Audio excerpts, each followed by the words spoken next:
course, I would like to congratulate him with all the great achievements that he had, with all the nice games that he keeps playing for our enjoyment. And at the same time, I wanted to show something really great from the chess practice of Magnus Carlsen to you. And I've selected the best game that Magnus Carlsen played ever. At least I think it's one of them, because it's really beautiful and instructive. He played this game against Judith Polgar, which is also a pretty interesting thing, because this game was played between arguably the best male and female chess players of all time.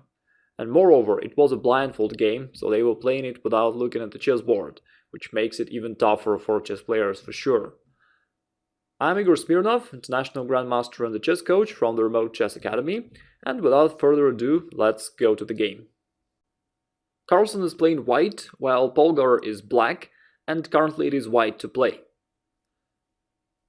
So what can we see right now? White sacrificed the pawn, and now white is ahead in development, but at the same time black's position is also quite solid. Black has a powerful bishop in the center, and right now black is attacking the white's pawn on b2.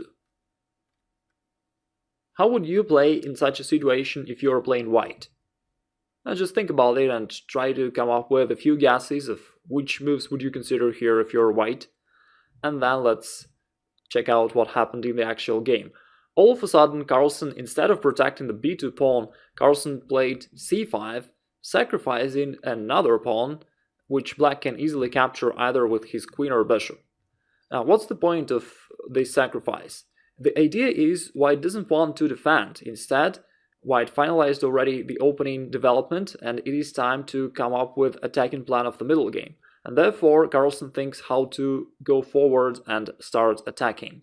And that's the point of the move c5. The reason is, white wants to deflect black's queen from the 6th rank, where it protects the knight on f6, and after that, white will be ready to capture that knight, destroying black's castling position.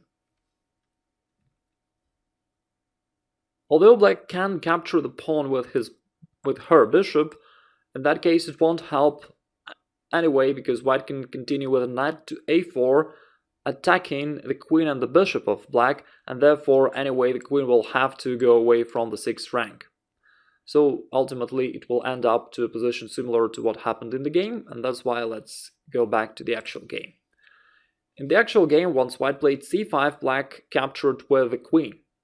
And then white realized his original idea. He played bishop takes f6 and then pawn takes f6.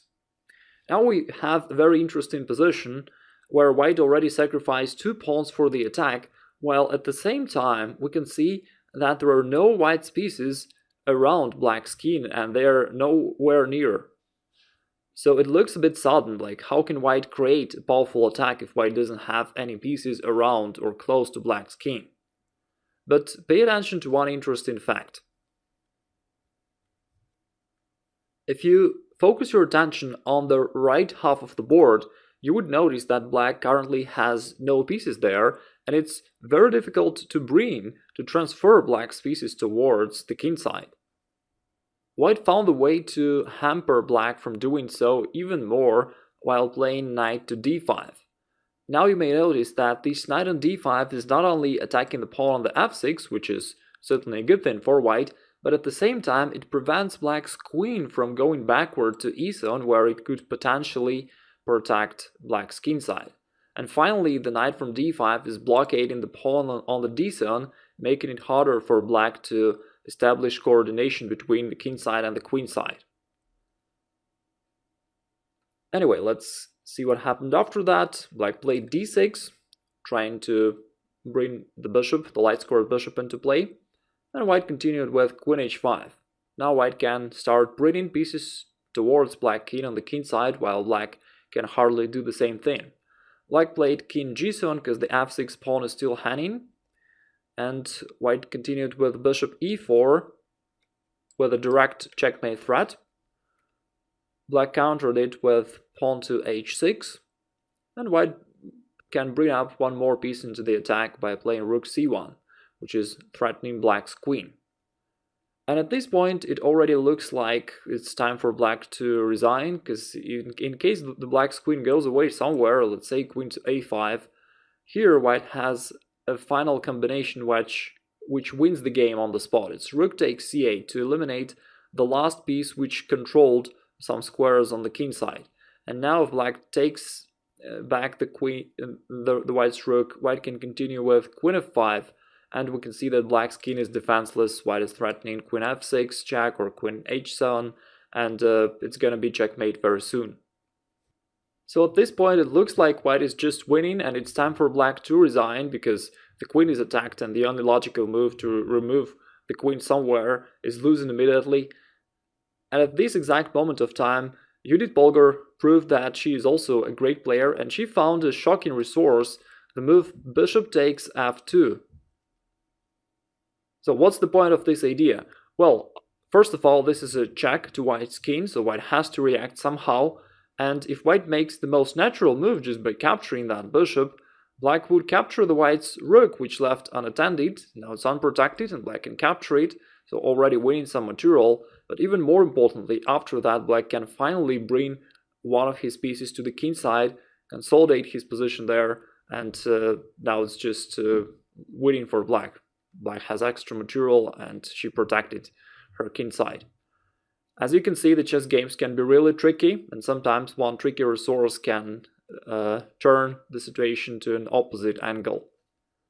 At the same time, this trick is not so difficult to calculate, and therefore Carlsen just stayed cold-blooded and simply retreated with the king. Now black made another interesting move. It's queen to d4, not only removing queen from danger, but at the same time attacking white's bishop on e4, and now it looks like white either has to trade off the bishops or waste some time to protect the bishop. However, Carlsen found a clever way to not only protect the bishop, but at the same time continue his attack.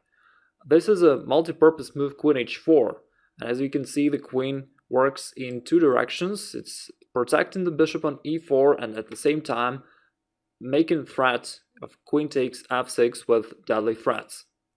So queen h4 is an excellent move which just really wins the game for white, because now it's really difficult for black to defend. Anyhow, Polgar tried to continue the battle. She played f5, also removing the pawn from danger and at the same time attacking the white's bishop, and the bishop cannot go away because the queen will be exchanged. However, white can go inside with queen f6 check, and now finally white reached the black's king and the game should be over soon. So now white starts the direct attack of black's monarch, and after these exchanges and with checks and king g7, finally white simply took the bishop on f2, gaining an extra piece and getting a winning position. Black played e4, trying her last chance, the last trick to push the pawn forward and somehow disorganize white's forces. And let's also not forget that this was a blindfold game, meaning that both players were not looking at the board, and therefore, despite of black's losing position, still she could hope for a mistake or an oversight from the side of Carlsen. In light of that, it's even more interesting to see the following move of Carlsen. He not just started to realize his extra knight, but he found a way to finish the game in style with a beautiful combination. He played rook c4. All of a sudden, it's hitting black seemingly on the queen side, but the real idea is to checkmate black's king on the king side. The point is, now black needs to remove the queen from this diagonal, from the diagonal where it was protecting the f6 square, this critical square which white wants to go into to checkmate black's king. And now when black captures the rook, white continues with queen f6 check, king h7 is the only move, and then knight to f5 with a dual threat of queen g7 checkmate or queen h6 checkmate. And black has no defense. If black protects the g7 square, then white delivers checkmate on h6. Let's have a look at the critical position where it all started once again. At this position where a situation looked totally unclear, Carlsen showed great creativity and found a brilliant move c5 to seize the initiative, and then he delivered the final attack in a perfect manner, not leaving any counter chances for his dangerous opponent, the greatest women player of all time, Judith Polgar. When I look at such games, what always was interesting for me is to understand how the winner was able to find such moves in his games. So not only to be a spectator, but also to learn something, to understand how can this guy do this, because if we understand this, it will mean that you can apply the same thinking process in your own games and win the games yourself like that. And here I have some good news for you. In honor of the birthday of Magnus Carlsen and ending of the World Championship match, I'm providing a huge 40% discount to my complete trading courses that contains this information. How do world best chess players think while playing a game of chess, so that you can learn and adopt the same way of thinking, and therefore your results will also go up to the level of advanced expert level players. Thanks for watching. Don't forget to write birthday greetings to Carlsen in comments. Enjoy your day. Goodbye.